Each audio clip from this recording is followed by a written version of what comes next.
Seconds. And we're live. Right. So I had a previous discussion with you, a good one, as is shown through my revealed preference to have another discussion with you.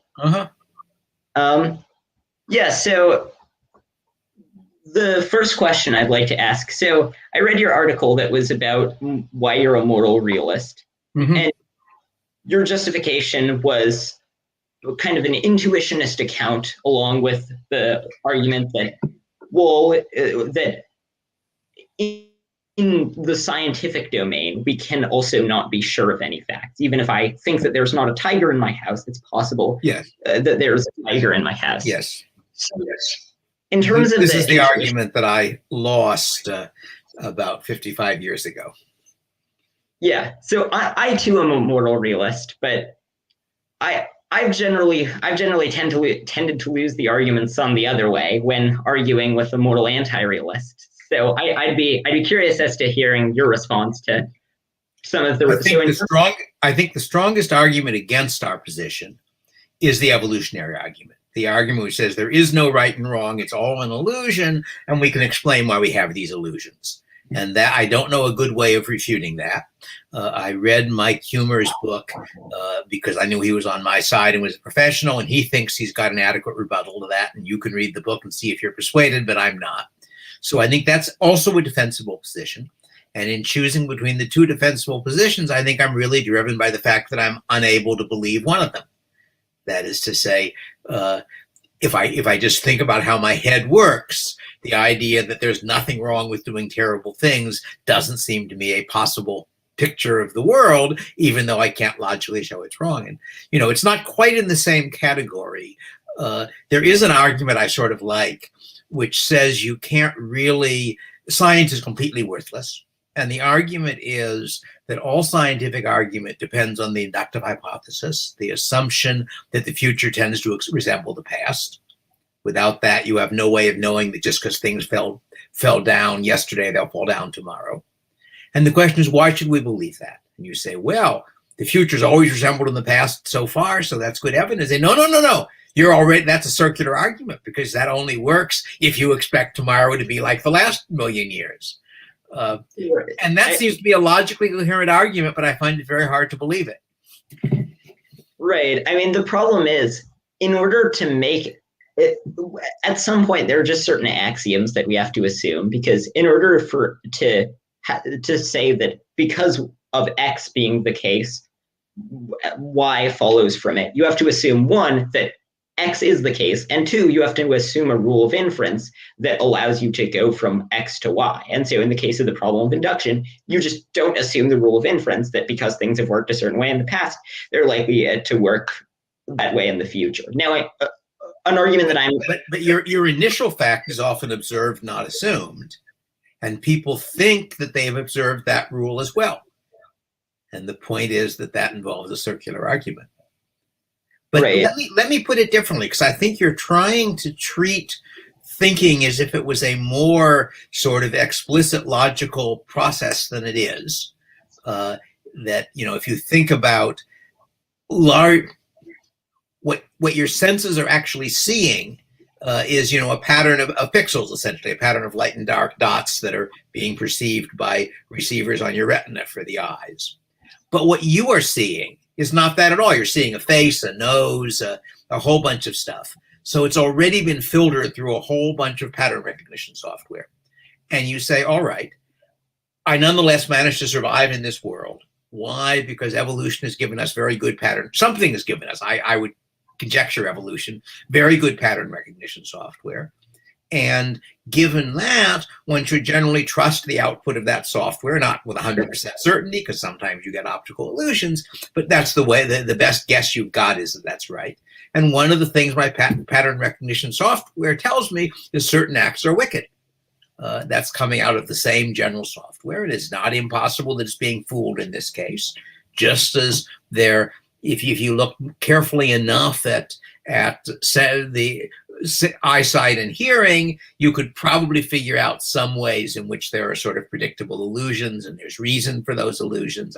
My standard example, my standard general point is that I think we are more likely to see patterns that aren't there than not see patterns that are.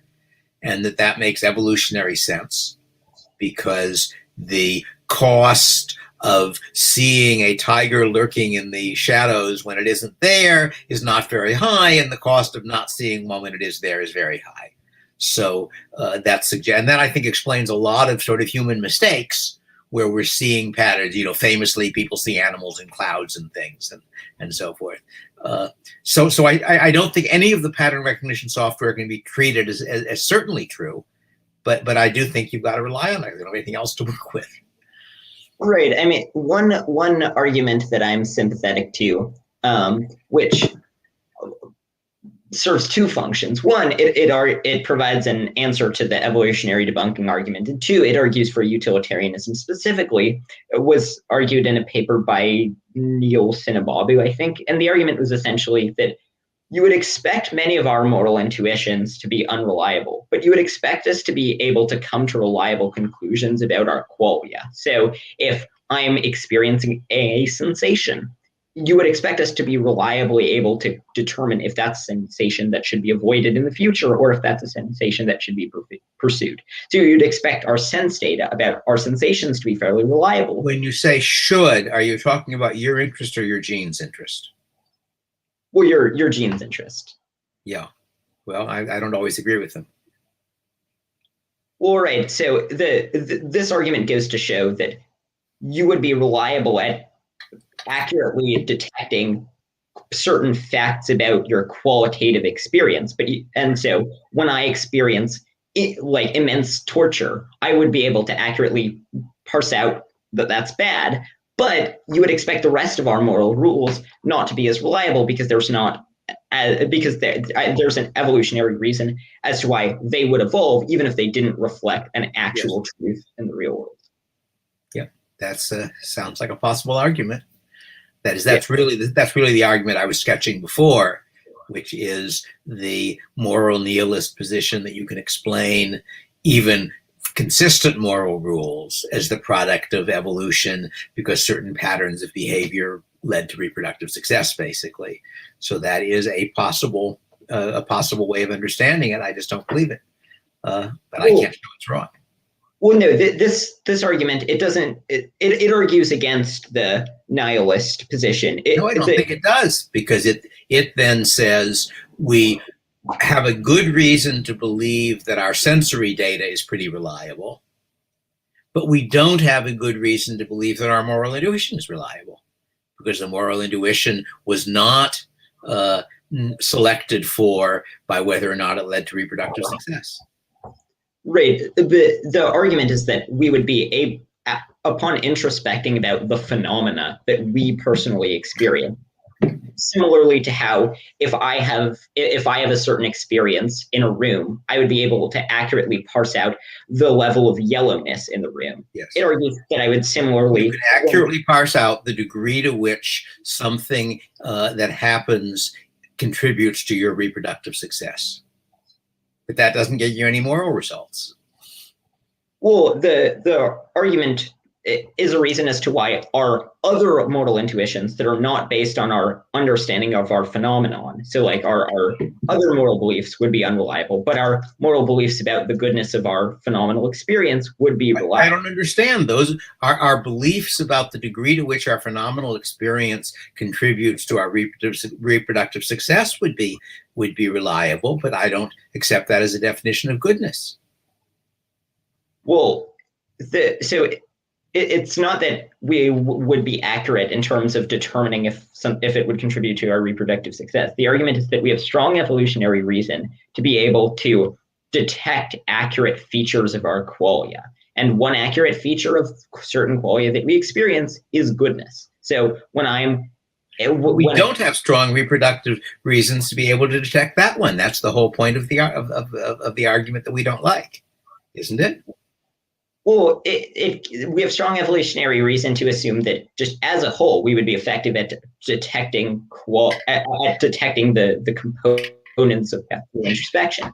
And so one component that it seems like would be detected by that method would be if a qualia is good or bad. And Sinababu cites a lot of data from like scientists in the field who argue that introspection about the phenomena that one is experiencing is generally a fairly reliable way of parsing out truth.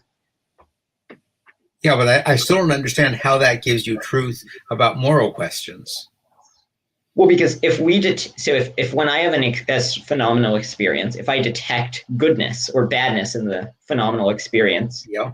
then what is goodness or badness? What do you mean by goodness or badness? Do you mean that it's morally good or that it contributes to your reproductive success? I mean that it's morally good. And how is that being selected for? Why is it useful? Why are you more likely to have children if you accurately perceive that? Well, because you're more likely to have children if, as a whole, you're more able to accurately make assessments about the sense data that you're experiencing. Make what kind of assessments? Make assessments relevant to whether the certain actions will or will not promote your reproductive success. But I don't see how that jumps over the gap, over Hume's old is-ought gap. Well, we could.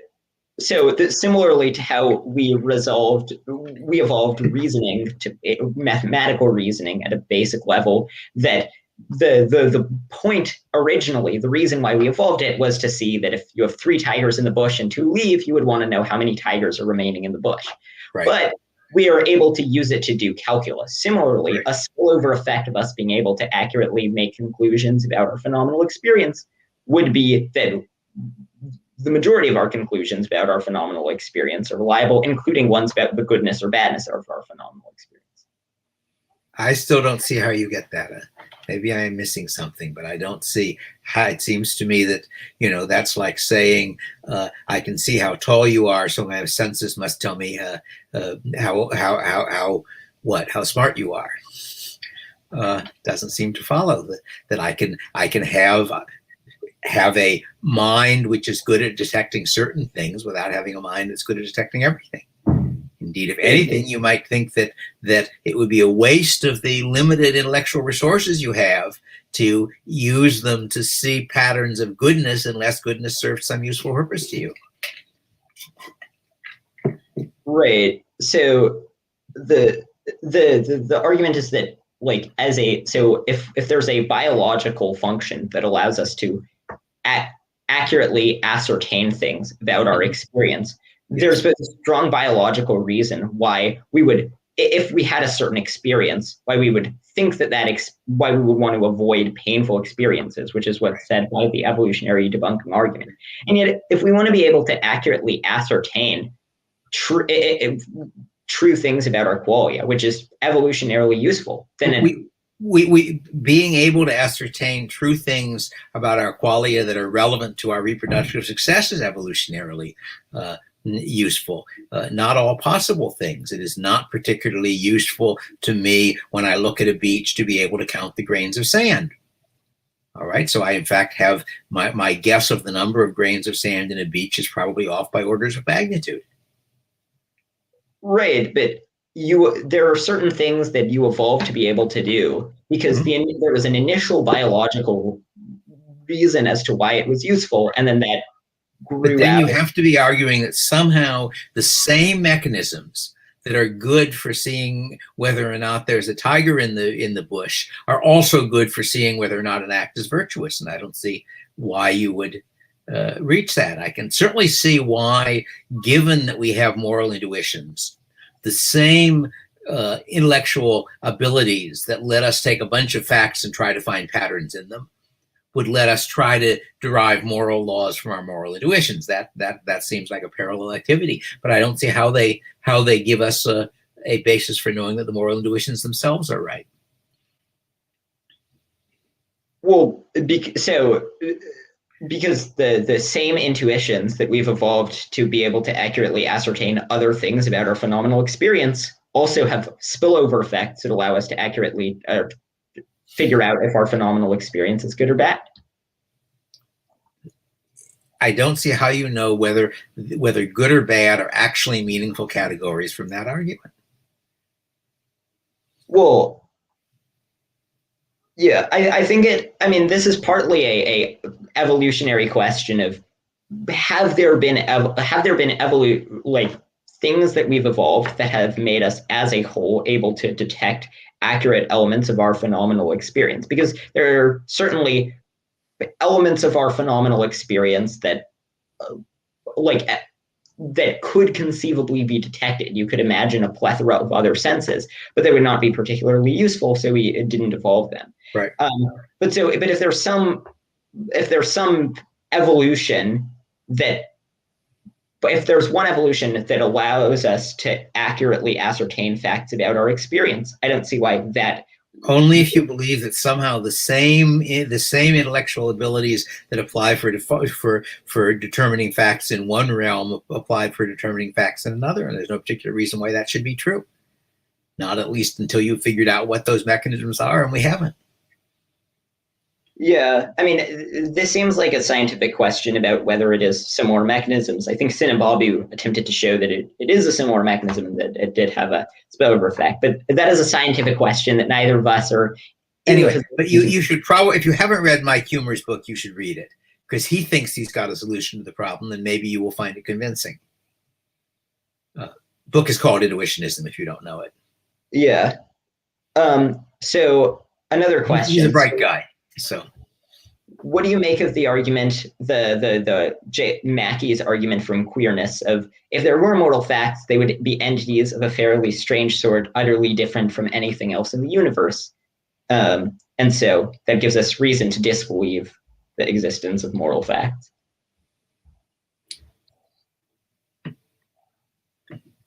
I guess only in the sense, going back again to Hume, that we have less reason to believe in moral facts than in physical facts, in the sense that we've already got lots of experience in testing in physical facts, and we know why we would expect our senses to be reasonably accurate and so forth, and they're different.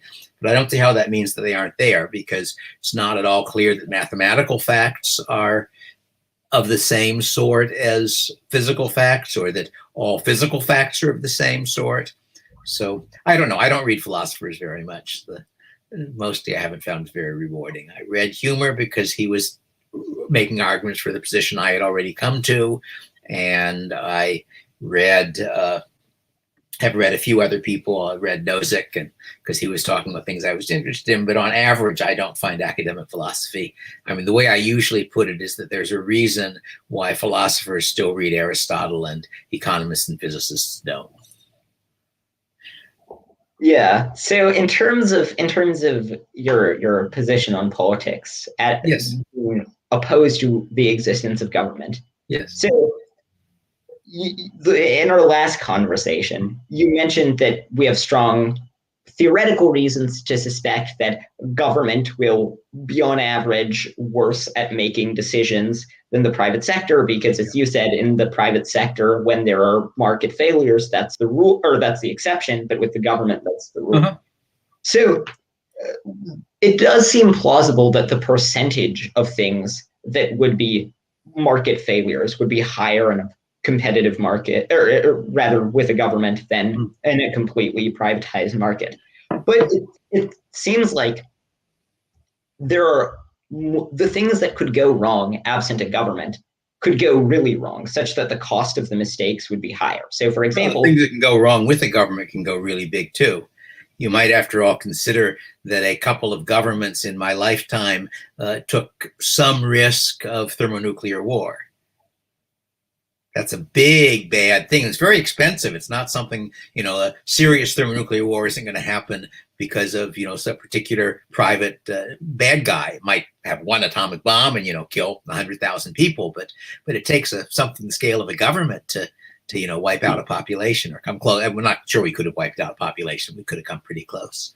So there are possible large costs in each side. But no, I would have said it's possible that I'm not arguing it's impossible that some government is better, but what I'm saying is that there's a reason to think that as a rule, government will do worse. And there isn't a good mechanism to confine government to the small number of things where it might do better. And I think the clearest one where it might do better is national defense, because national defense is not only a pretty pure public good and therefore hard to produce without a government, it's also something where its failure has very, very serious effects. So maybe all of the downsides of having a government are less than the downsides of having a stateless society and having it conquered by your neighbors. And whether that's the case is going to depend on your particular circumstances. It's going to depend on the one hand, whether you are the U.S. or Estonia, because the U.S. has neighbors which are wimpy from a military standpoint, and therefore we don't have to raise very large resources to defend ourselves. Estonia is sitting next to a large and rather militaristic country that used to own it and might want to own it again, and therefore has more to worry about in that direction. It's also going to depend on what your culture is like, whether you have the kind of culture where if the enemy invades, half the population, gets guns and is willing to risk their lives to fight them and such, or whether you have a population where they won't. And on that side, Estonia is probably better off than we are, because one of the things people in Estonia do is to train for guerrilla warfare for fun, as a sport, essentially, because they're worried about this sort of thing. So I don't think you get sort of clean, tidy proofs. It's not like you can say, yes, I've just proved that we're better off with no government. All I can do is to say, here are the reasons to think that it is quite likely we would be. Here are the circumstances in which we might not be. In the third edition of Machinery, I discussed 2 different ways in which my system might fail to work. And those are clearly possible.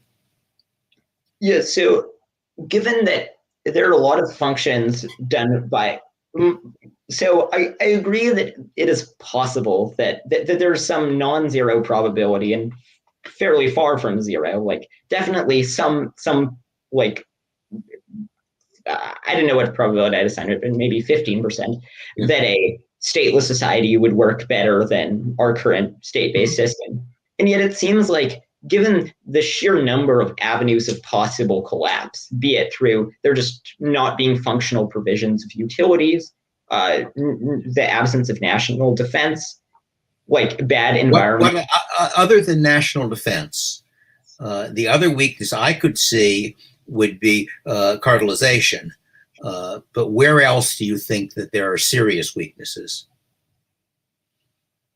Well, so one area is in terms of provision of utilities. It seems like utilities are important, and yet there could utilities be provided privately. They have been.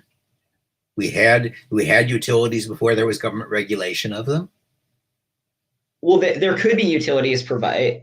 Yeah, I guess the utility point would be an area where they would potentially be less efficient than a government, but not an area where it seems implausible. Why would it be less efficient than a government? Well, given that utilities will charge monopolistic prices, given that there are economies of Stigler and a co-author, I don't remember who, did a paper a very, very long time ago in which they looked at electric utilities, I believe, which got regulated at different dates in different states. And they could see no pattern on the behavior of the utility on when they were regulated. And that it seems to me that the risk is at least as great the other way, that a regulated utility can use the government to prevent competition, even when competition is practical, as, for example, arguably the phone companies did for a while, Bell in particular. So I mean, I just don't see natural monopolies in general are less good than perfectly competitive market, but the natural monopoly occurs in circumstances in which the perfectly competitive market is not an option. And it's not at all clear that either a government-run monopoly or a government-regulated monopoly is superior. Why do you assume that the government is going to try to... In fact, how do you want the government to regulate the monopoly? Do you want it to set marginal costs so the monopoly goes broke? Well, I would delegate that question to economists more qualified than I. Why do you expect that it's the opinion of an economist might be able to tell you what he wants the utility to do? That doesn't tell you what the government will in fact make it do. We don't have a mechanism to get governments to act the way economists want them to act. That's the central problem. That's the rational ignorance, et cetera, et cetera. There are a bunch of different ways of looking at the rational ignorance, the fact that concentrated interest groups can solve their internal public good problem better than dispersed interest groups, et cetera, et cetera. So I don't see any reason why you would expect that utilities would be run better if governments existed. Might be run better, might easily be run worse. Yeah. I want to know what, other than that, national defense has the two characteristics that it's a three. It's an expensive good, it's a public good, a pretty pure public good, and failure for some societies will have catastrophic effects. The other problem I can see is if you end up with a very small number of rights enforcement agencies, which depends on economies of scale in that industry, they might get together and in effect reinvent government in a more unpleasant fashion. Where else are there serious failure modes that I'm missing? Well, I mean, another area is, I think that this is particularly true of the United States, but I think that the United States' efforts to maintain a liberal international order has had a strong empirical impact in terms of reducing conflict abroad and establishing cooperation that I think has resulted I don't know. I have no way of knowing whether that's true or not. That you can equally well, it seems to me, argue that the United States foreign policy has caused a whole bunch of unnecessary violence. That we don't have the alternative world, right? Where there are no superpowers. Yeah, we've definitely done a whole lot of unnecessary violence. I mean, one other sort of related area is, if the United States stopped being government, went away, not all governments would go away. And so it would cede a lot of power to Russia and China, which could be bad in volatile hotspots around the world. Could be. I'm in favor of their going stateless too, but I don't see that that's an argument against stateless societies. That just says that you hope that the societies that go stateless first won't be the ones that you happen to like, where you happen to like their foreign policy. But I think in general, the idea that having a powerful country out there sort of tweaking foreign policy makes things better is quite dubious. That my standard story is you have the so-called lesson of Munich. All right, what's the lesson of Munich? That you need an interventionist foreign policy in order that you can slap down the potential enemies early, right? That's the standard story. And the only trouble with that story is that England and France had an interventionist foreign policy. That's why Hitler had to ask their permission. So the result of that, the implicit assumption is that the governments will do the right thing. Furthermore, my favorite bit, which I discovered when I was rereading the first volume of Churchill's History of World War II, do you know when Hitler first wanted to annex Austria, do you know who stopped him? I do not. Mussolini. Benito Mussolini announced that Italy would not tolerate a German annexation of Austria, and he moved Italian divisions into the Brenner Pass in order to make his point, and Hitler backed down. What happens after that? What happens after that is that Italy gets into a war in Abyssinia and behaves quite badly. The Western powers that had been Italy's allies in World War I say to Italy, you're behaving very badly, this is terrible, but don't do anything very effective to stop them. Mussolini says, I guess these people aren't my friends, and it doesn't look like they're very dangerous enemies. And the next time that Hitler wants to annex Austria, Mussolini tells him to go ahead, and Hitler basically says, anything I can do for you, just let me know. All right, so in that particular case, Churchill's view, looking at after the fact, was that the Allies either should have held their nose and ignored what was happening in Abyssinia in order to keep Italy as an ally, or they should have intervened militarily because Italy does not have any land connection to Abyssinia, and the Italian fleet is considerably smaller than the British plus the French fleet. Therefore, they could have prevented it, at which point Mussolini's government falls. And with luck, the successor government is one that doesn't ally with Germany. That you don't know what would happen. But in any case, my point is that having an interventionist foreign policy can make things worse as well as they can make things better. I spent a chapter on this in, I think, the second edition of Machinery. There are obviously mechanisms by which it could make things better or worse. Right. I'm getting a little bit of echo from your end. Hmm? I'm getting a little bit of echo. Huh. Why don't I put on my headphones, which is one way sometimes of preventing echoes. I'll also put on my headphones. Hopefully the one of less than one headphones will solve.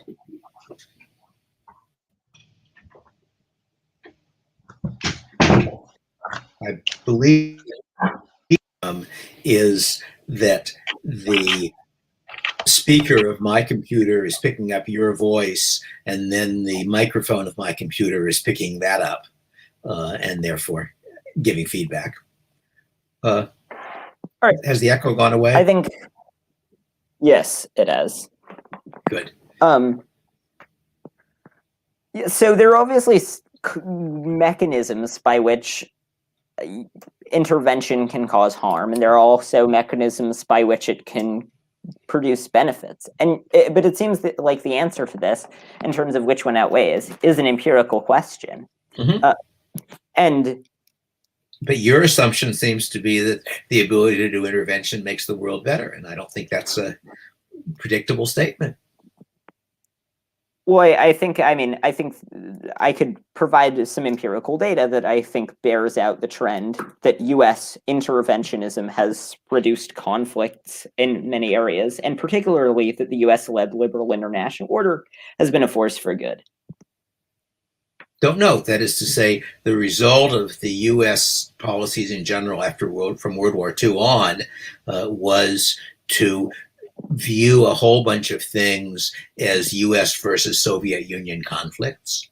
The result was that both sides funded factions in places like Africa in the hopes that their sides would win, and that, I suspect, though I may be wrong, created a good deal of extra conflict. Just as my guess is that U.S. foreign aid increases violence, because it means that if you happen to be controlling the government of some country which doesn't have a functioning democratic system, the Americans will give you $50 million a year, which you are theoretically spending on doing good things, but you're the one who controls it. And that increases the incentive to spend resources and lives trying to make sure that you, instead of the other guy, is in charge of the government. And once you are in charge of the government, it puts you in a better position to be an autocrat because, look, you've got all this extra money to do it with. So I don't think one can assume that U.S. intervention has good effects, or Soviet intervention, obviously. I mean, in terms on the foreign aid point, I obviously, if the U.S. were just giving money to autocratic regimes and letting them do what they wanted, that would clearly be a bad thing. But I think that it's contingent on the type of foreign aid, and I think that overall, foreign aid has been a major force for good in the world.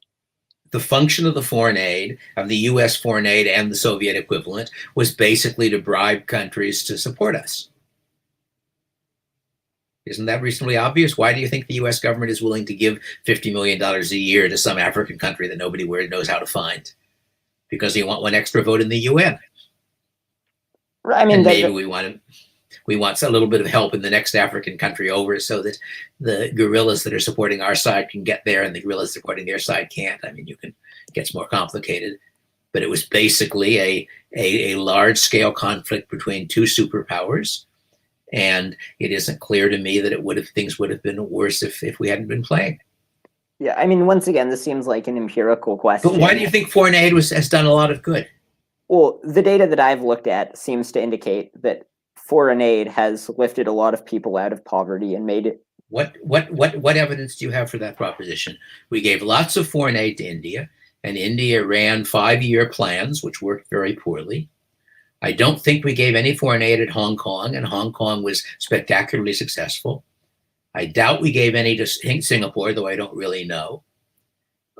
As far as I can tell, we certainly weren't giving much foreign aid to China after Mao died, and yet China, in the period from Mao's death to the present, is the most spectacular example of lifting huge numbers of people out of poverty that we've got in the past century, along with Hong Kong, but Hong Kong's a much smaller sample. So what is your reason to think that foreign aid, so-called foreign aid, that's in a sense, calling it foreign aid is already assuming your conclusion.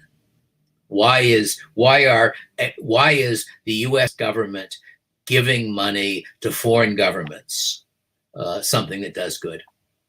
Well, so I mean, I just pulled up an article by the Brookings Institute, and they say, quote, Yes.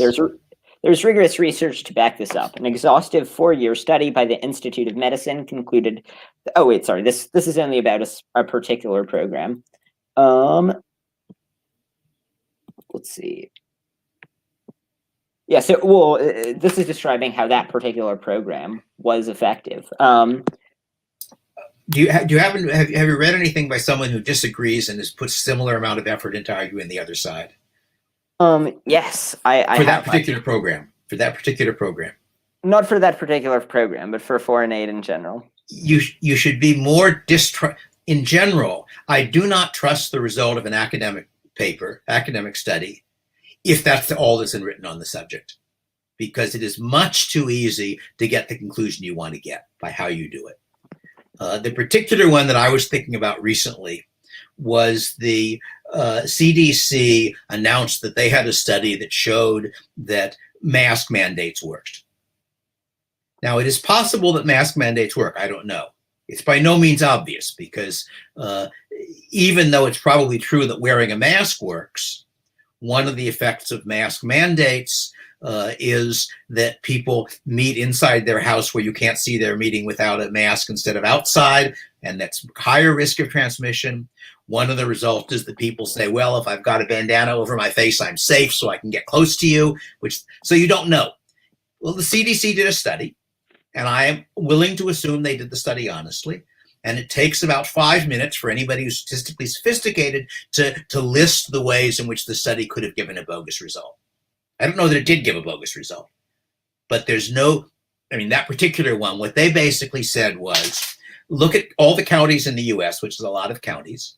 And in the case of any county that has a mask mandate, what is the rate of growth of cases at various time lags afterwards?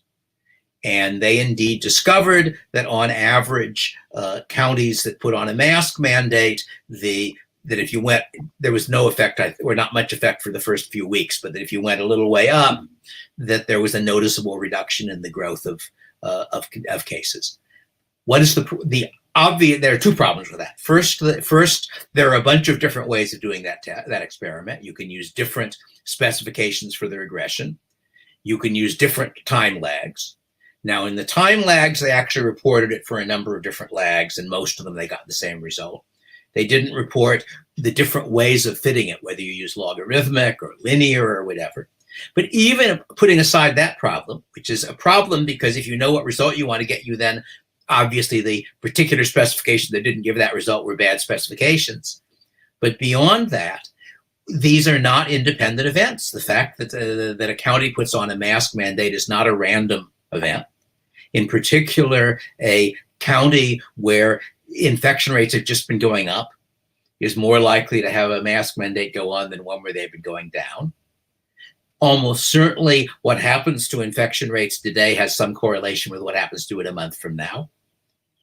They've got a very large sample size, and with a large sample size, any relatively small effect can give you apparently significant results. So I still don't know if mask mandates work.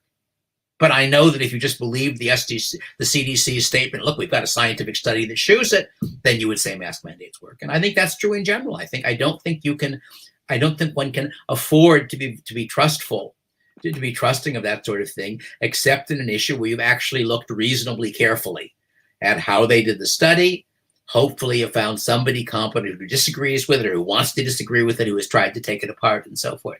I mean, I've seen enough cases where somebody publishes an article proving X, and then somebody else publishes an article proving that the first article was wrong. And then the first guy, or maybe a third guy, publishes an article proving that the second article was wrong.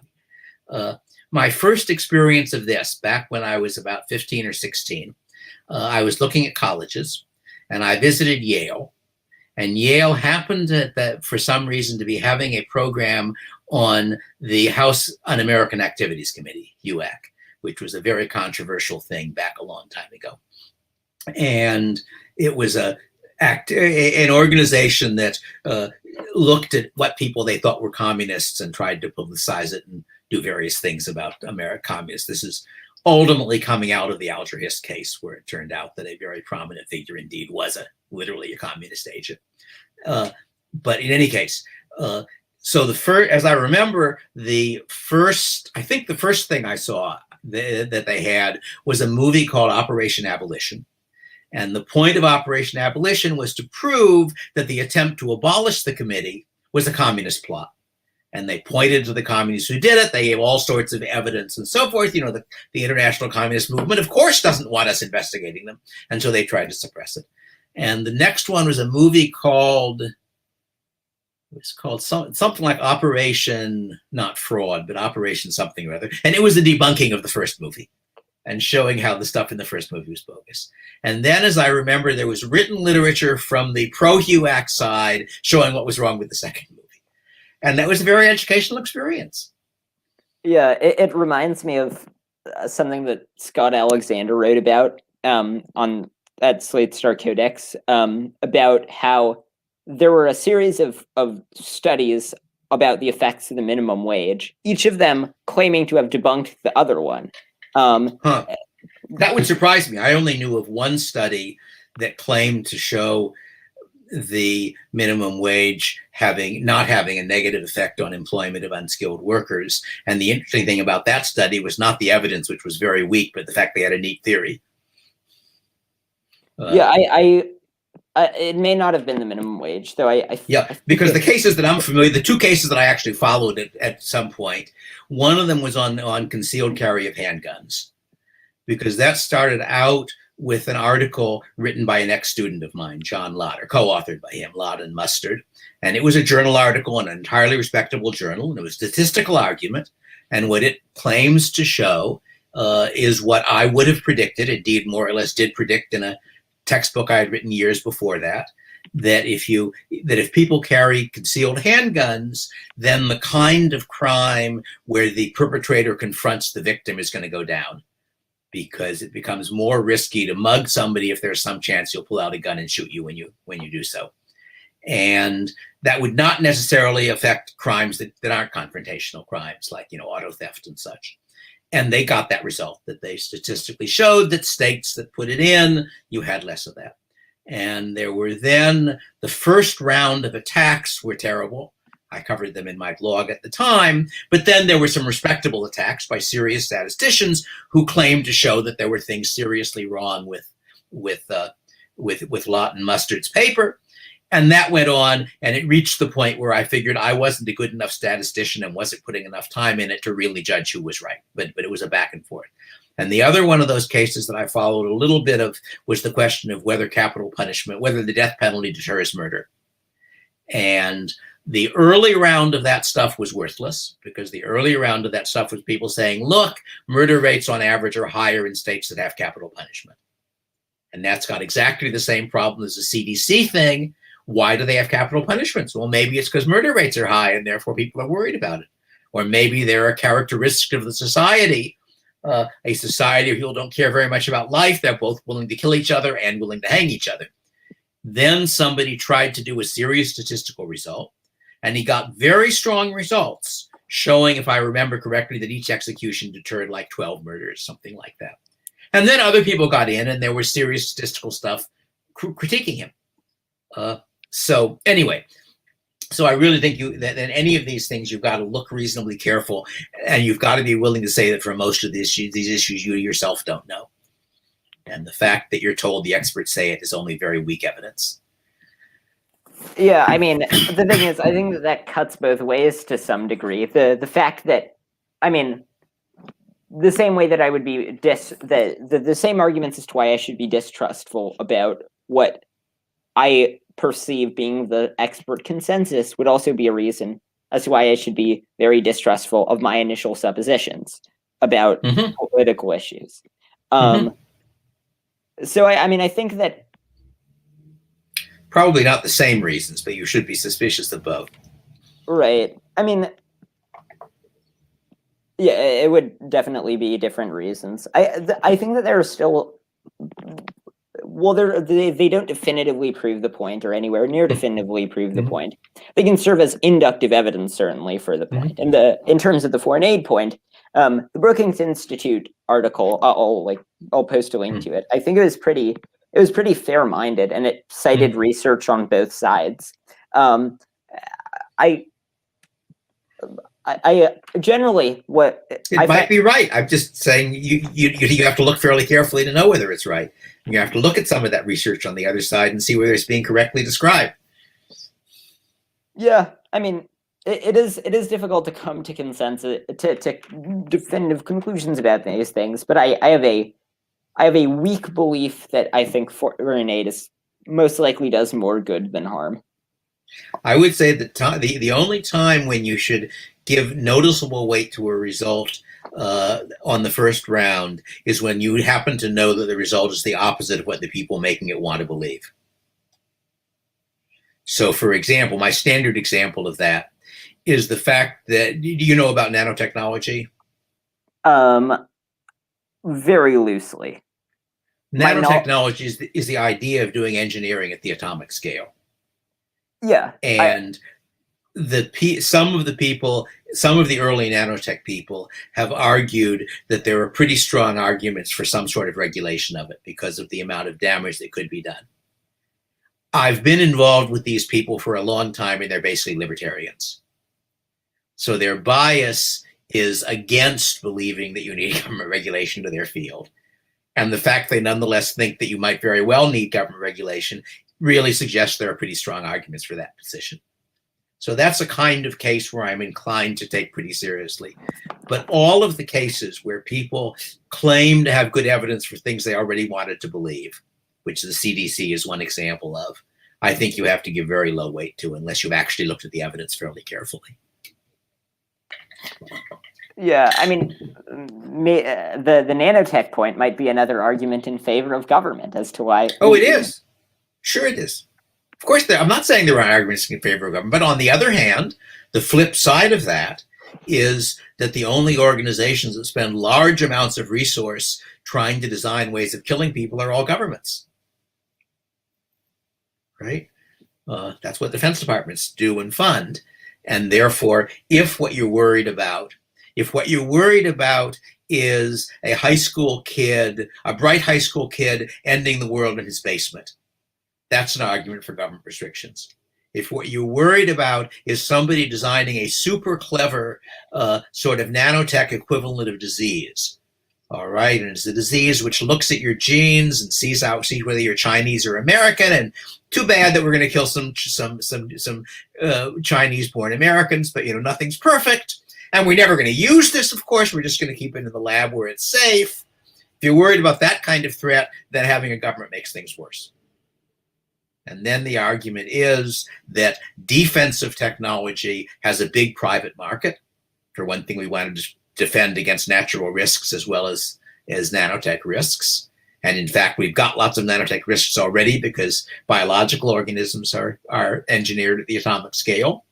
So therefore, the argument would be that with government not involved, there's a big market pressure to generate nanotech protective devices, and no market pressure for very serious destructive ones. If it turns out that it's really easy to do destruction and hard to do protection, we're in trouble anyway.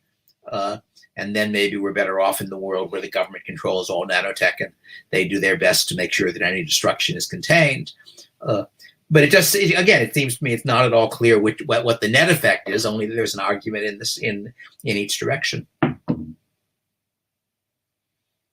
Yeah. One other area where I think the government can be effective, though, I mean, this is obviously a sort of another case where it would just evolve to empirical questions about whether this does more good than harm, it is in terms of government welfare programs. Given that I think that there's declining marginal utility and I care about overall utility, then I think that there's a principled case as to why some distribution is a good idea. But then there are also problems that the government tends to run welfare programs relatively badly. and the fact that once you have institutions for redistributing, people have an incentive to spend resources trying to game those institutions in both directions, trying to make sure they get and that they're on the receiving end and not the paying end. And the fact that there's nothing in the inherent logic of the system that makes it subsidize the poor at the expense of the rich instead of the other way around. And in fact, it historically has done both. That the generous funding of public universities, especially if you go back, it's less true now because more people go to college, but it's even true now. But certainly if you go back 30 or 40 or 50 years, the overwhelming number of students at the universities of California were from upper middle class and above families, and they were being subsidized by money from general state taxes.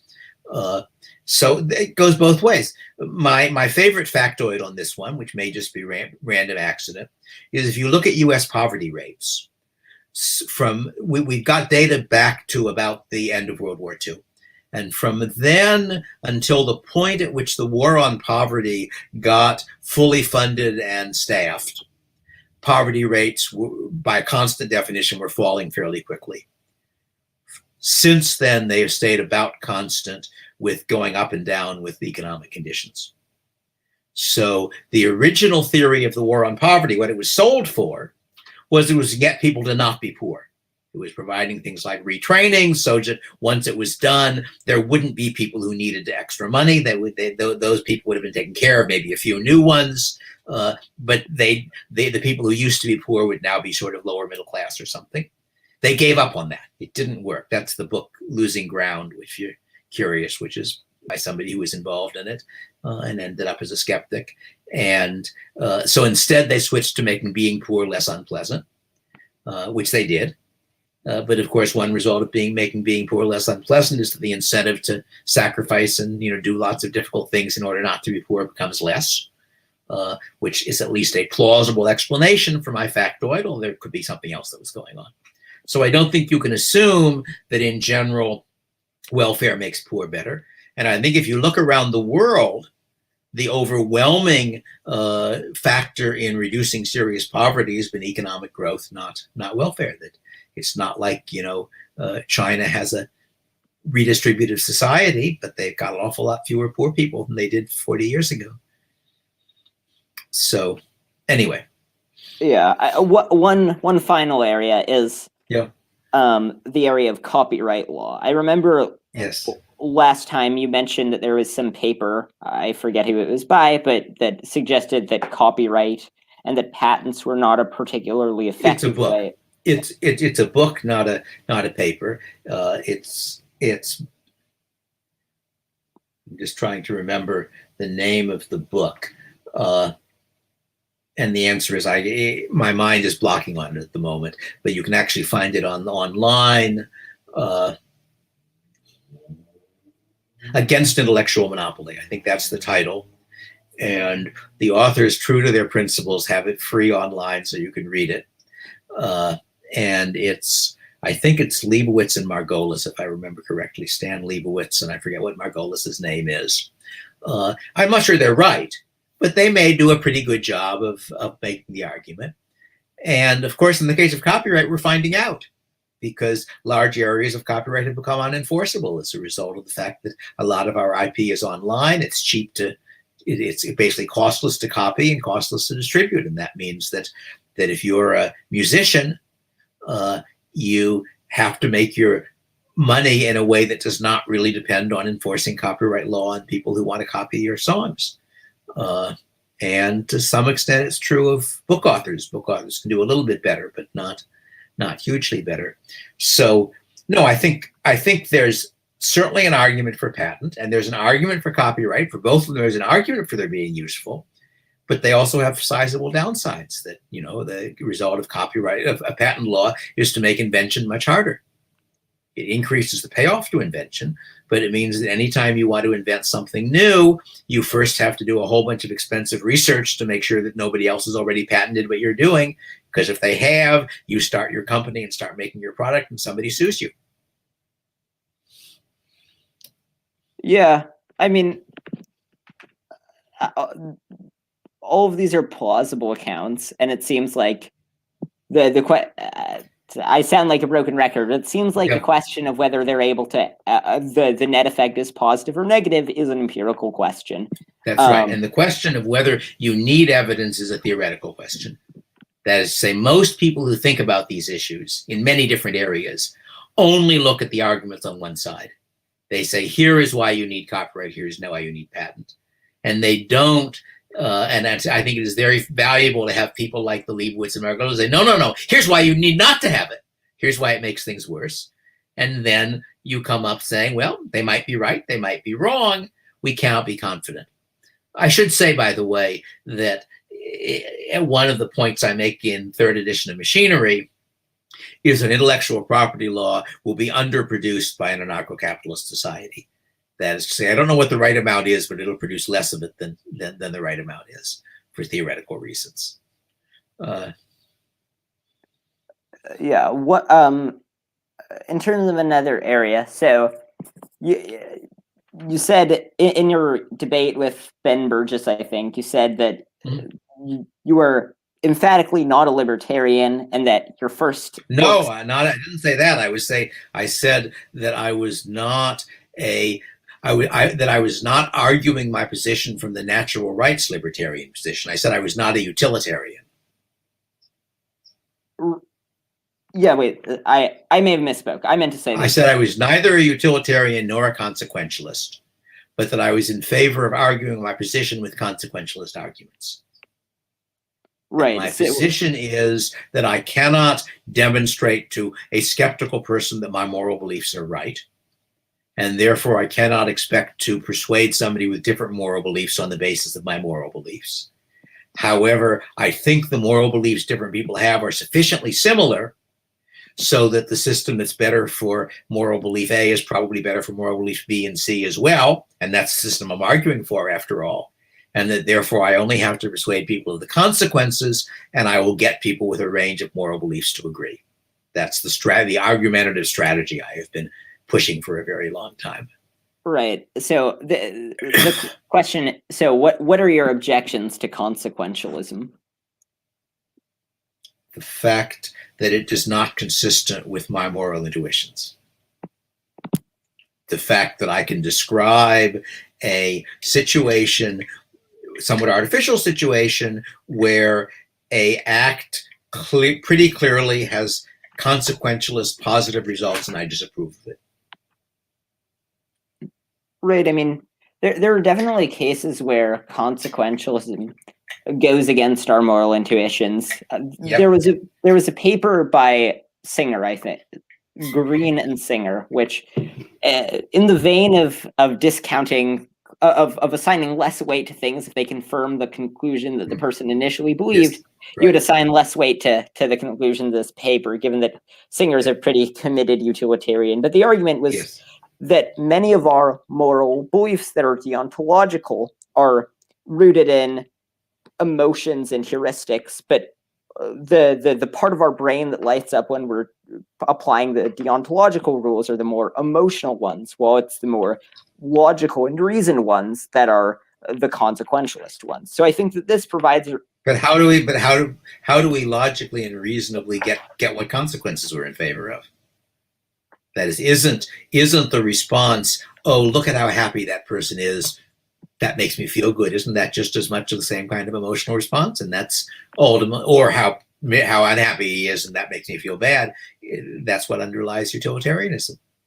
Well, I think that we can make a set, given that happiness and suffering seem to be chemical phenomenon. I think that we can. Phenomena, please. Phenomena. It's a plural. Yes.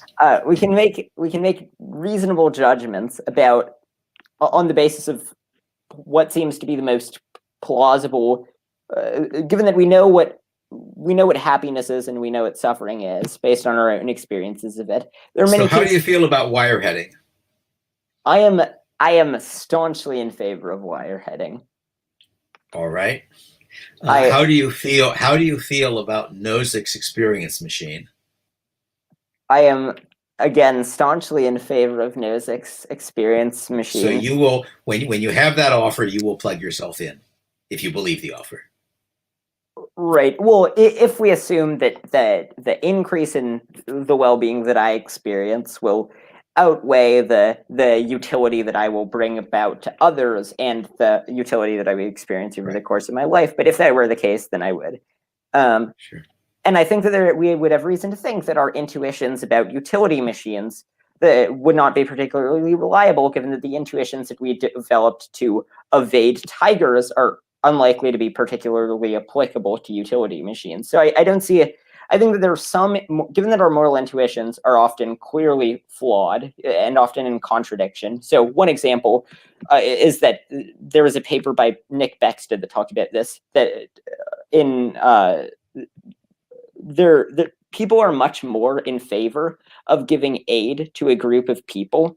I think that there was a questionnaire where people were asked if they thought that we should give aid to people in a country in Africa, and it was a group of 100,000 people. And one major factor in terms of how much aid people thought we should give was how many other people there were in the country who were not part of that group. And so that seems to be clearly an irrelevant characteristic of the situation, and yet that affected our moral intuitions. So I think, but we also know that our non-moral intuitions have such patterns. That is to say that people overestimate the cost of low probability catastrophes. People think that they're safer driving than flying, for example. There are a bunch of ways in which our minds are imperfect machines for making sense of the world, and it isn't surprising if our attempts to make sense of moral judgments have those same sorts of faults. Right, but I think that gives us strong. Have you read Kahneman, Thinking Fast and Slow? I have not. No. Very interesting book. He's a psychologist who got a Nobel Prize in economics and who probably deserved it. And what his central argument is that we have two different processes for dealing with information, what he calls the fast mind and the slow mind. And the fast mind is what converts the pattern of pixels I'm seeing into your face. The fast mind is all of the processing that's done in the background without explicit thought. And the slow mind is explicit, logical, irrational thought. And the slow mind is a very limited resource. We can't afford to do everything with it because there's too much information to be processed. The fast mind uses various rules of thumb, which are imperfect rules of thumb. And you can therefore, to some extent, predict the mistakes people will make by the places where the rules of thumb that the fast mind is using give the wrong answer. And he gives multiple examples of this. He's got this sort of, one of the fun things about the book is he makes you an experimental subject. So he says, here is a question, what's your answer? And the typical pattern is that either you give the wrong answer, or you first think the wrong answer, no, that's wrong, and you then use your slow mind to see what the right answer is. So it's a neat book. It's an interesting book. But anyway, that suggests that the fact that our moral intuitions are sometimes wrong shouldn't be more persuasive than the fact that our physical judgments are sometimes wrong. But anyway, so you have no trouble with. I don't know how you feel about the future. Is it the average utility or the total utility through eternity, or what are you trying to maximize? The total utility. Ever. Yes. So therefore, you're in favor of very large populations as long as the people are all well above the suicide point. Yes, I bite the bullet on the repugnant conclusion. Right. So then also,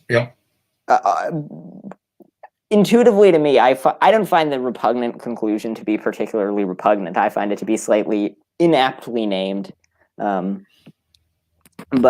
there are definitely some elements of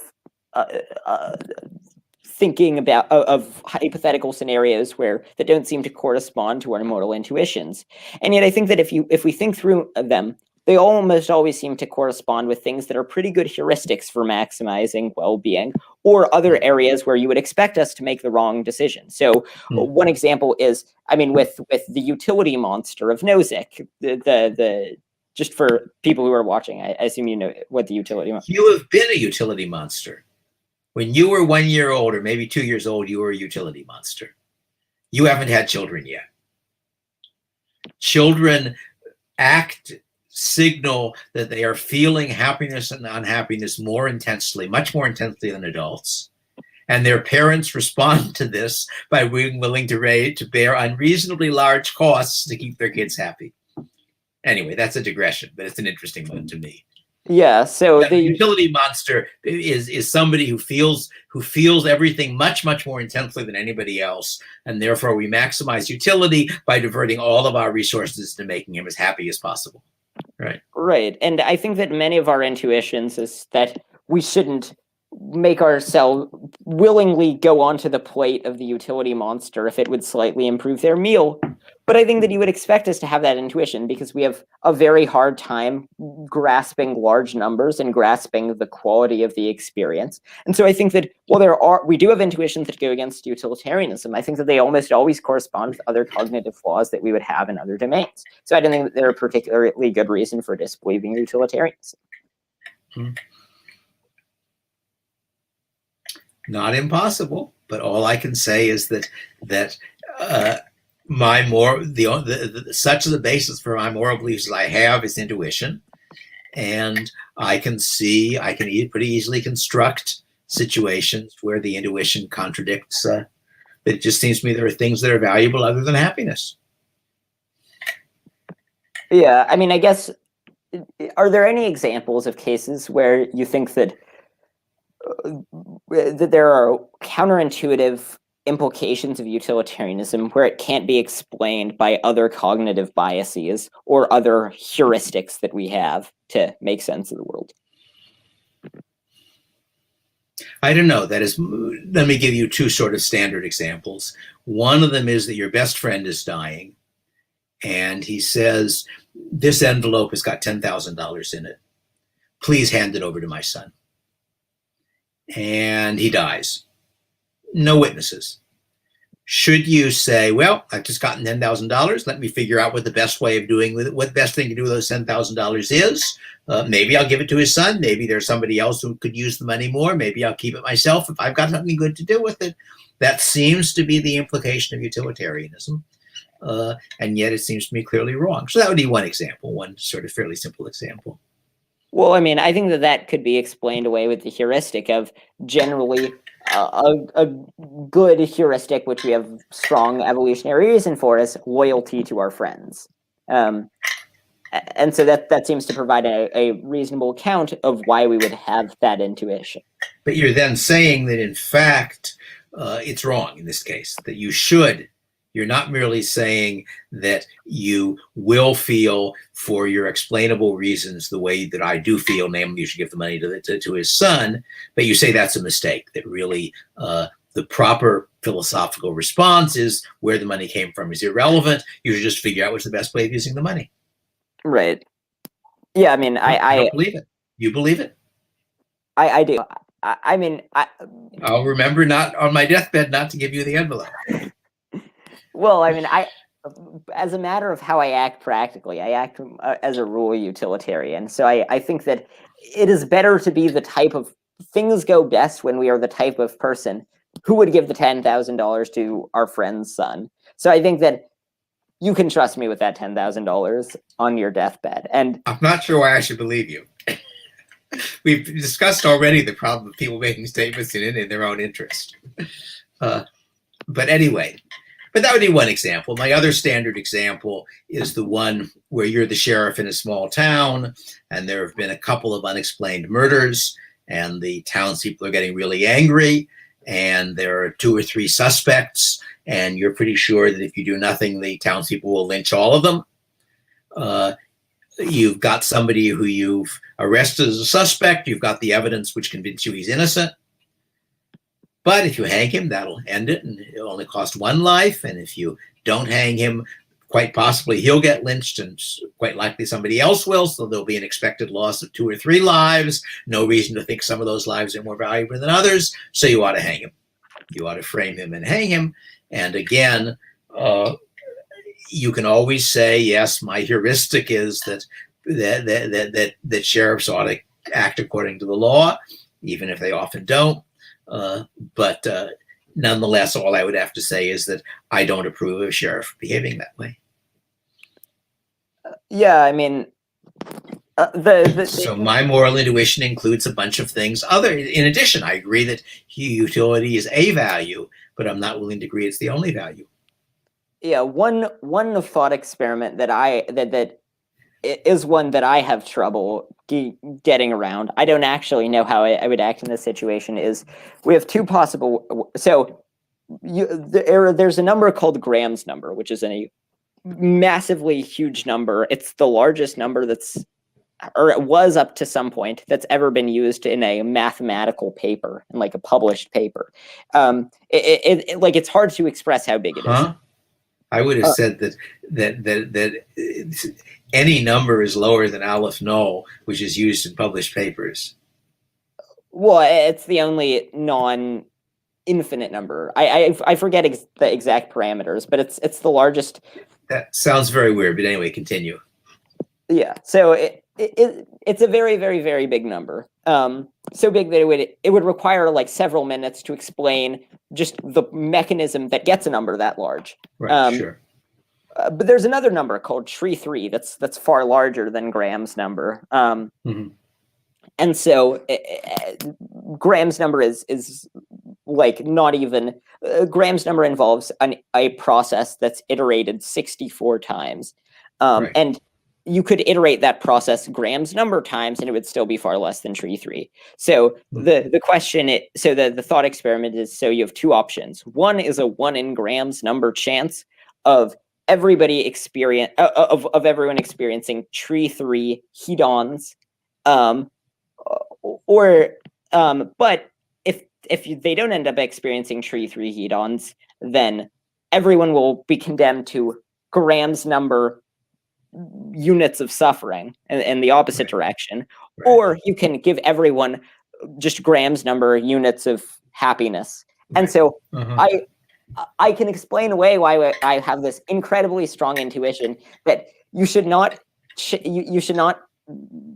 chance the fate of the worst possible, of worse misery than for each individual person that has ever been experienced by humankind collectively. Yes. For everyone, versus the best possible well-being for everyone on a level that we can't imagine, for a minuscule chance that is. But you don't really need Graham's number for this. You could just make it 10 to the millionth versus 10 to the millionth to the millionth. Yeah. Those would be perfectly adequate for your purpose without introducing the sort of bizarre idea of something that's in some sense the largest number. Yeah. And you still won't believe it. And then the obvious response from the pro-utilitarian side is that's just because you can't intuit just how much utility it would be if you had this 10 to the 100th to the 100th utiles of utility. Right. That would be the counter argument. Yeah, and ultimately, if I were in that situation, I don't know what I would do. Because on the one hand, I like thinking through the logic of it. It seems like it would be best to produce tree 3 or unit. But of course, an alternative is that since we're of course talking in von Neumann utility, which is the only sensible way of doing quantitative utility, there is no such thing as the amount of utility you're saying, because as revealed by your response, because after all, the way we compare the utility of different outcomes is by what lotteries we would accept. I'm not sure what von Neumann utility is. Oh, you ought to. The statement, this outcome A is twice as good as outcome B, means I am indifferent between a certainty of outcome B or a 50% chance of outcome A. In general, the way you assign cardinal rather than just ordinal utilities to things is in such a way that the utility of any lottery, any set of probabilities of outcomes, is equal to the expected value of the utilities. Does that make sense? Yeah. Von Neumann proved that if people's behavior meets certain consistency conditions, then you can always assign utilities to outcomes in a way which will have this characteristic. And by doing that, prior to that argument, utility was really only ordinal. You could say A is better than B, but there wasn't any meaningful sense we could say how much better it was. And von Neumann gave you a meaningful sense by thinking about gambles in which you could say how much better it was. Well, I mean, couldn't you, if we think of utility as just being the desirable mental states that we can. How do you quantify them? Well, I think that the quantifying them is a fairly imprecise process. I think that it's most likely the case. How do you define the quantities? Von Neumann gave you a definition of quantities. He gave you a way of defining what it meant to say that the difference between this and that was greater than something else. Yeah, I would agree that I'm not sure why I think I may be missing something, but I'm not sure why the implication of von Neumann utility would be that there could not even conceivably be tree three. No, it isn't. The implication is that there might not conceivably be, and your reaction to the problem is some evidence that there isn't any. Because the way you measure magnitude of things is by what gambles you're willing to take.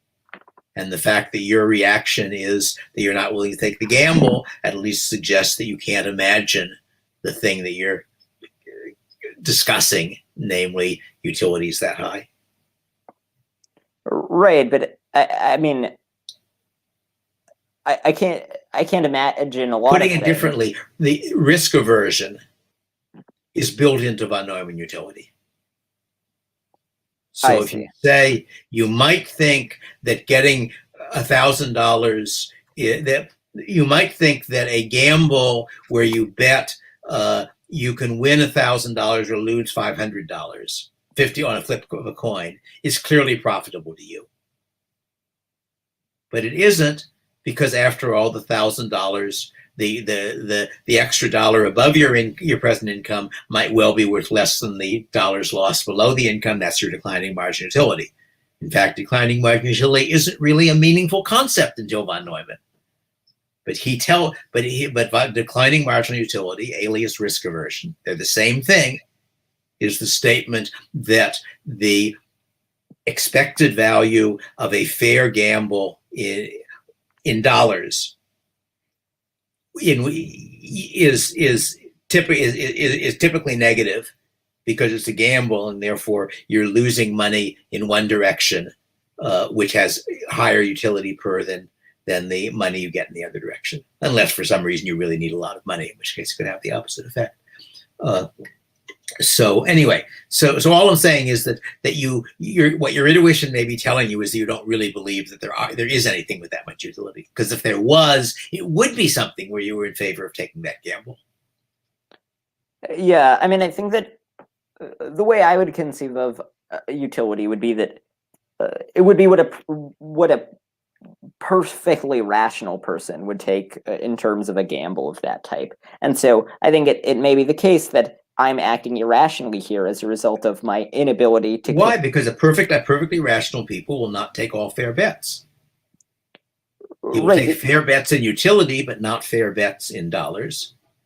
And you have no a priori reason to believe that there is such a thing as your very large number of utiles.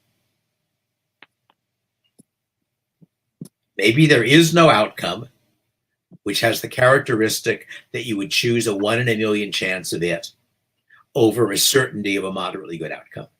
If so, then there is no outcome which has a million times the utility of the modest good outcome.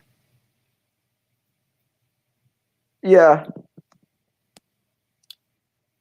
Yeah, I'd have to think a little bit more about von Neumann utility. Mm-hmm. There was another question that I was going to ask that I forgot. In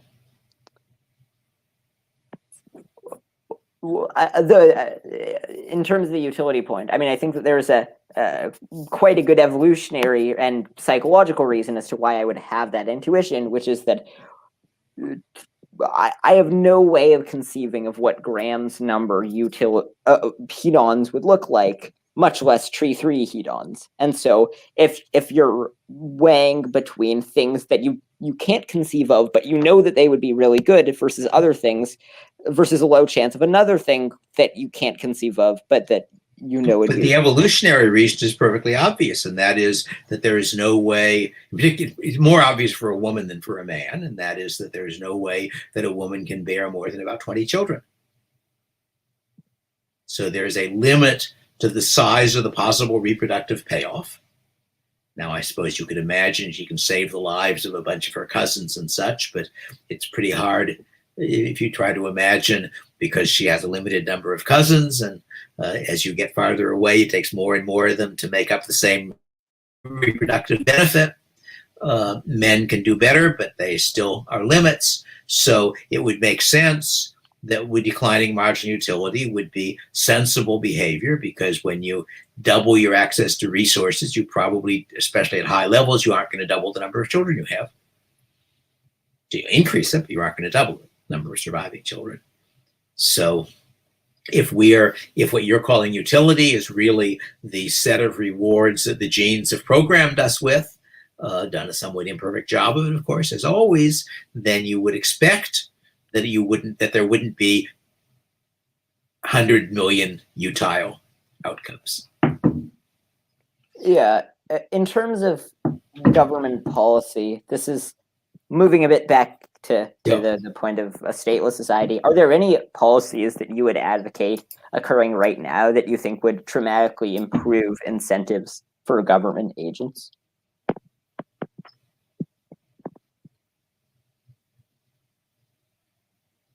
I don't think so. That is, there are things which might improve it if you abolished the immunity of police under many circumstances to lawsuits. That might improve it, but it's hard to be sure, because when people are subject to lawsuits, that also gives an incentive to make sure they don't get caught doing bad things. So, no, I think there are lots of things you could change which make the world better, but I don't think I've got a good rule for how you would make government function better. I suppose the obvious one is to have smaller countries. I guess there is some argument for saying that on average, government institutions scale badly, and therefore if you could somehow get to a situation where you had lots of very small countries with no immigration borders between them, you would then have some sort of, Thibault model competition. So I guess that would be the closest thing I can come to. And I guess in the US case, I guess if you shifted more decisions to the states and got the states to shift more decisions to the counties, that might give somewhat better incentives. But I'm not even sure about that.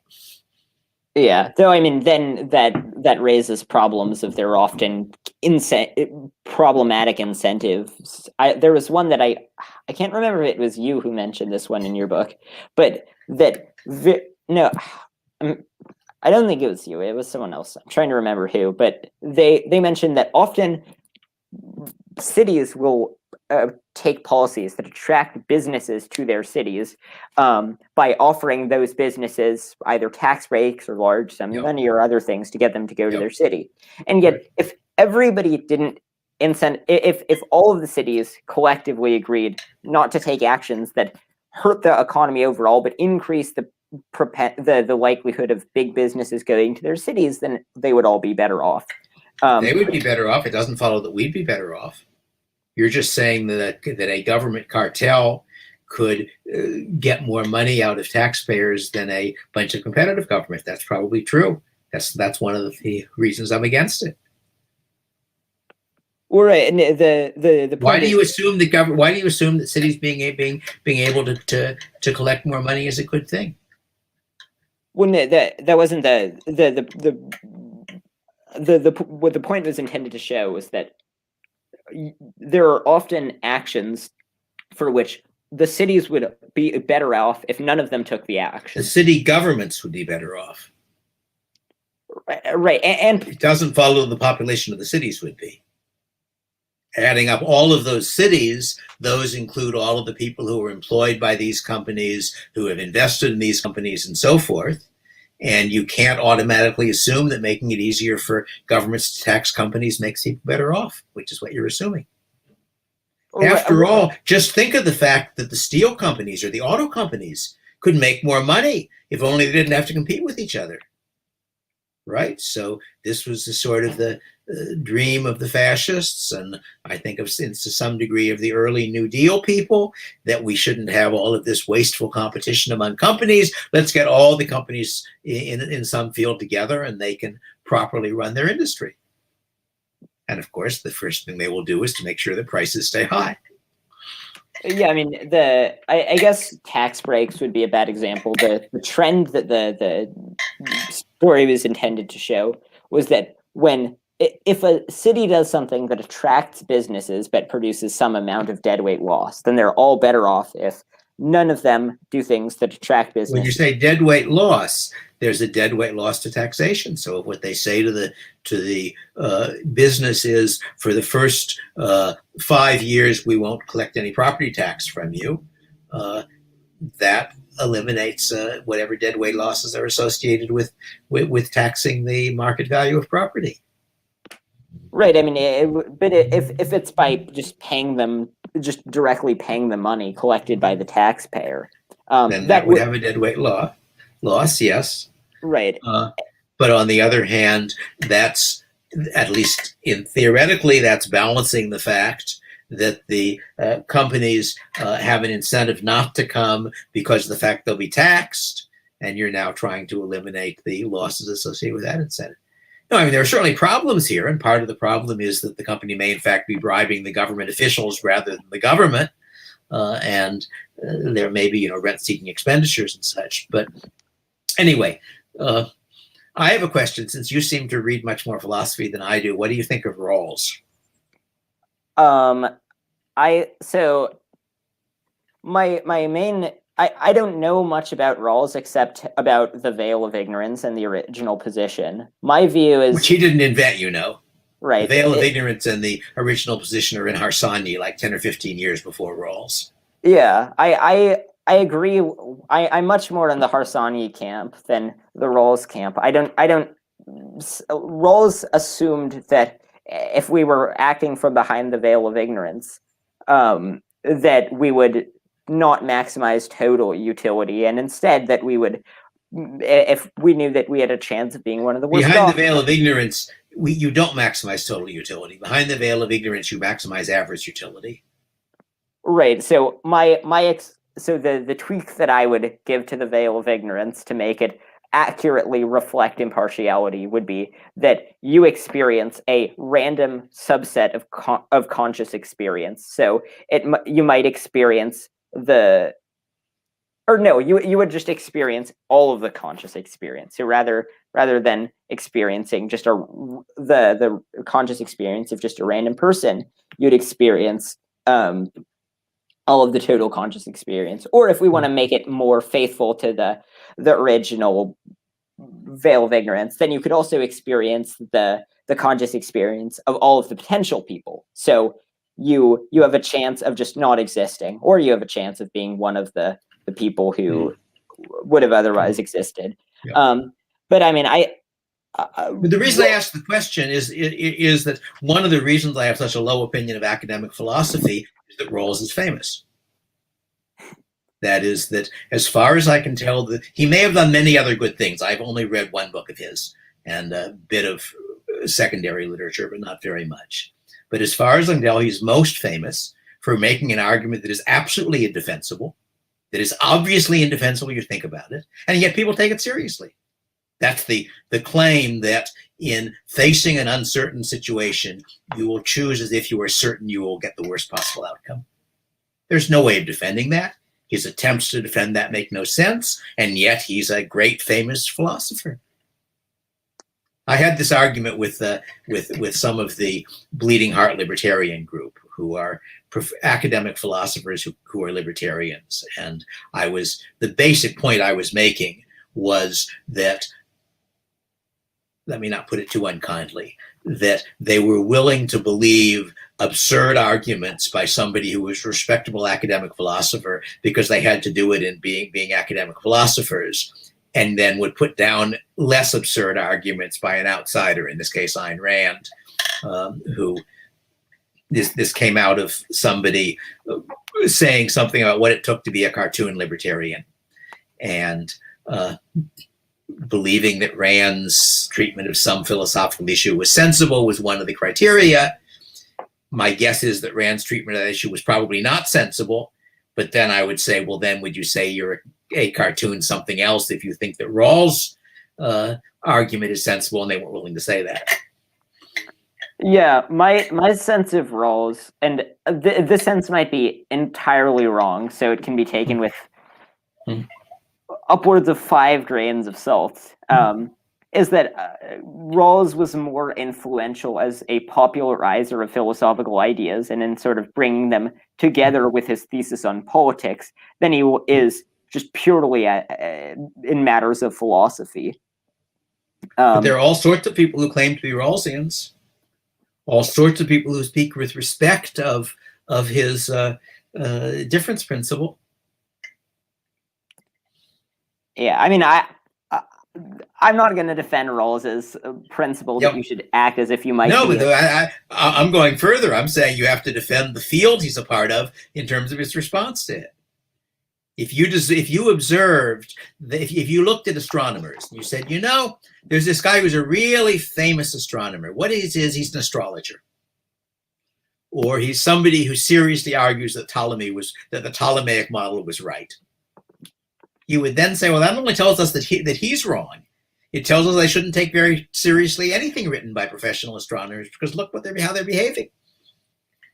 Yeah, I mean, I think one frustrating thing about philosophy and other fields where there's not a necessity of making testable predictions, nor is there much of an ability to make testable predictions, is that you can be catastrophically wrong about things, and your ideas can sound plausible. And so my view of Kant... But Rawls' idea doesn't sound plausible. Rawls' conclusion sounds like what his listeners want to hear.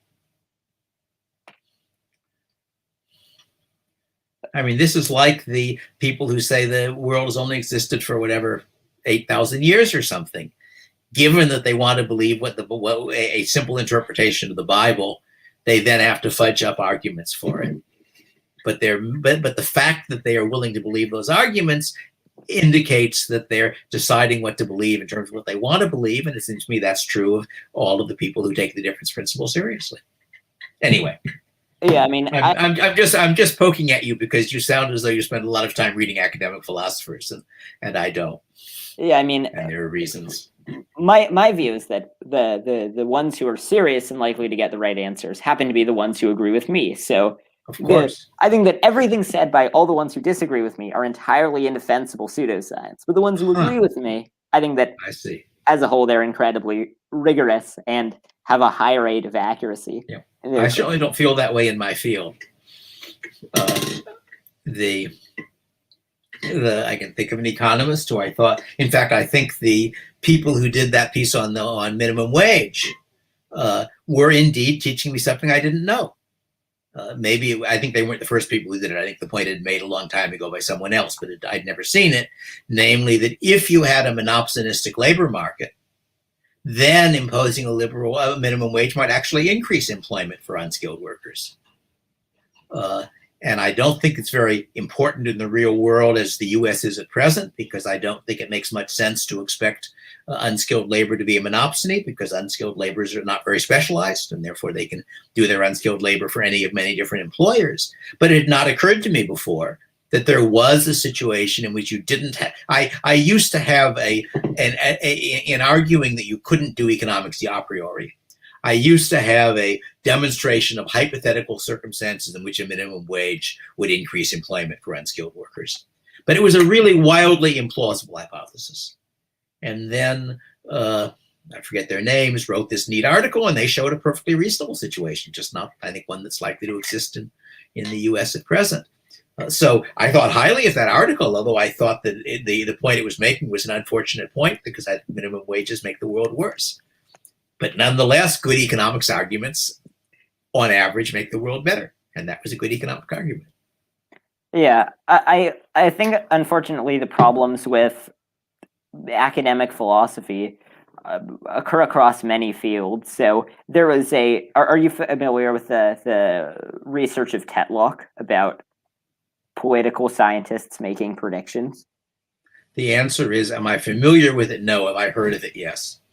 Yeah. So Tetlock said that political scientists who are making predictions, he tracked a bunch of them, and it turned out do worse than non-political scientists, basically. Well, no, they do worse than dart throwing monkeys, who just threw darts and selected outcomes. Which, one question about that paper is, I'm curious as to how. The obvious problem with that is how you define the measure of the target.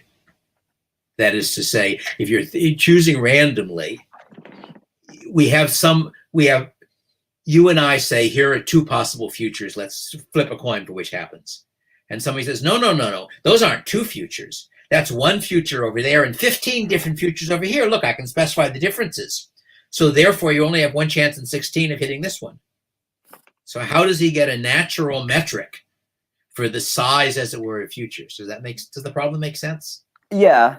I think that he generally centered on questions where it was analyzed only in terms of, like, they made a prediction that is a yes/no question. So, like, will Russia invade Estonia or whatever? So it's now a 50%. So you're now saying you're assuming the real odds the monkey odds are 50%. Right. Coin flip. Right. Yeah. You can do that.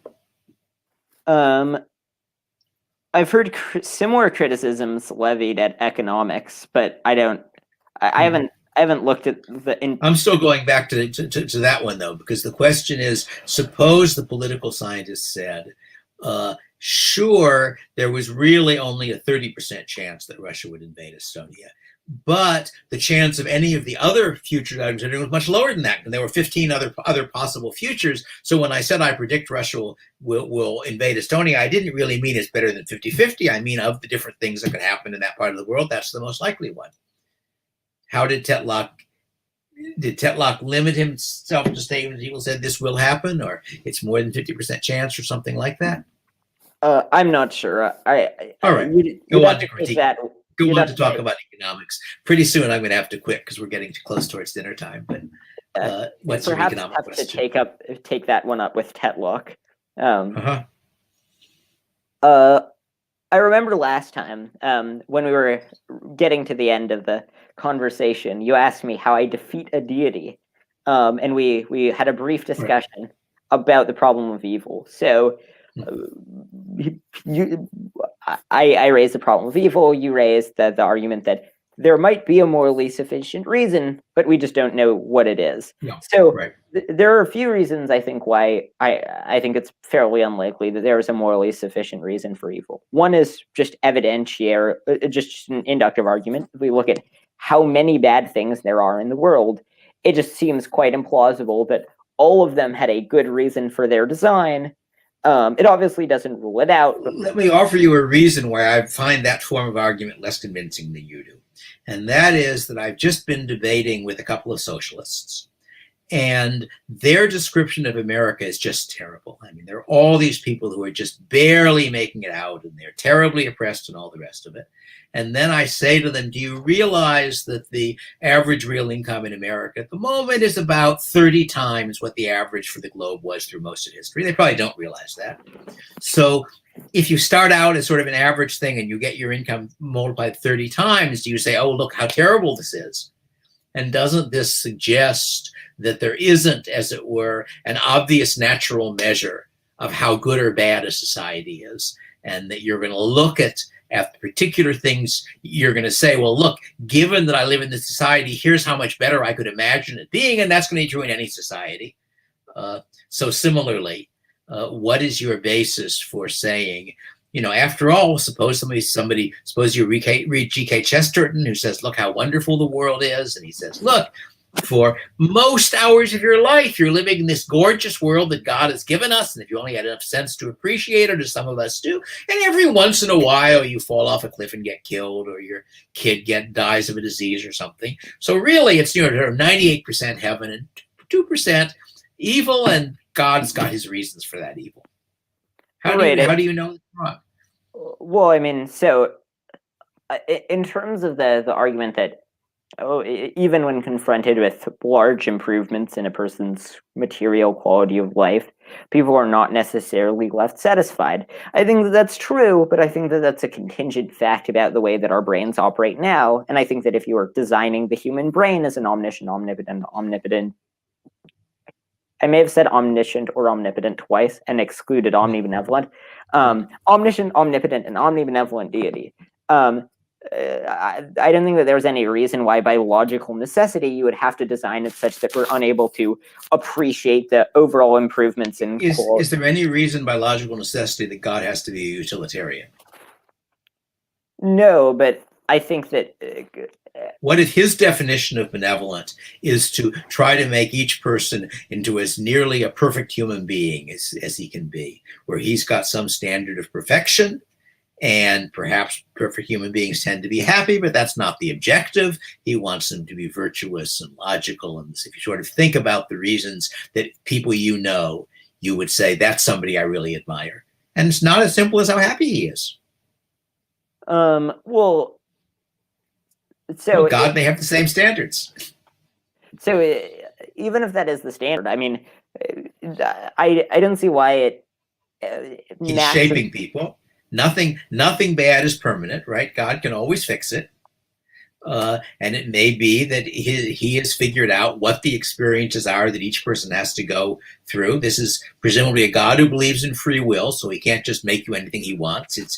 He has got to put you through experiences which cause you, the free will individual, to develop into the sort of perfect person he wants you to be. I don't see how you can eliminate that possibility. Well, so I think that if it were the case that the human condition that we're each in is optimal for making us into better people, then I think you wouldn't expect there to be such massive variability throughout history. So I don't see why you're not seeing the end state.